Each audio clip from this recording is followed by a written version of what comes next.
Online घेतल्यामुळे नुकसान होतं एवढं तर माहिती, पण खरोखर नुकसान आज घडेल हे माहित नव्हतं. ऑनलाईन घेतल्याचा तोटा पहा आम्हाला काय भोगावं लागला. माझा एक मित्र आहे, त्यांना कोल्हापुरी घेतली ऑनलाईन ₹300 म्हणजे लय स्वस्त बसली. यार म्हणलं घेऊ नको, तुला महागात पडन.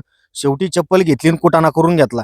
अहो इथं त्याला शिवावं लागली, परत लगेच घेतल्या घेतल्या 2 दिवस नाही वापरत उधळली ती चप्पल. श्रामपूर कामगार हॉस्पिटलकडे जाणार रोड आहे ना, तिथं शेजारीचे काका आहे ना चप्पल शिवत राहते. मग त्यांच्याकडून आपण ही चप्पल शिवून घेतली आणि कुटाणा मिटावला डायरेक्ट, नाही का, ओके झाली चप्पल. इंदुरीकर महाराज म्हणते ते खरं आहे बरं का. एक लपड संपलं नाही की दुसरं लपड लगेच चालू होतं. घरी टॅमॅटोची गाडी भरायला आली आणि काय सांगावं तुम्हाला, कुठं गाडी अख्खी ना पावसाच्या चिखलामुळे नुसती स्लिप होत होती, मागं यायना पुढं जायना.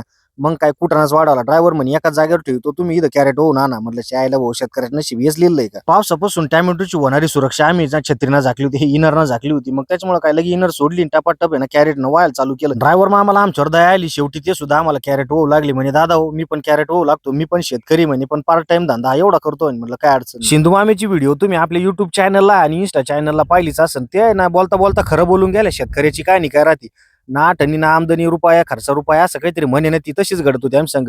नुसताच खर्च झाला मामूर ना, पता काही नाही. अजून एक टेन्शन उभं राहिलं, गाडी फुल भरली आता इथून निघती की नाही, पण नशीब आमचं चांगलं, गाडी इथून रपक्यान निघून गेली. म्हणलं जाऊ द्या भाऊ, आता काही काय ना, गाडी इथून वाटी लावली. संध्याकाळी परत दुसरी गाडी आली, कॅरेट खाली झाली. मग काय परत दुसऱ्या दिवशी टॅमॅटो तोडून आपल्या गाडी भरायची होती. म्हणजे तुम्हाला सांगतो आम्ही नुसतं यांना द्यायचेच काम चालू होते. काय कॅरेट परवडणार ₹150-200.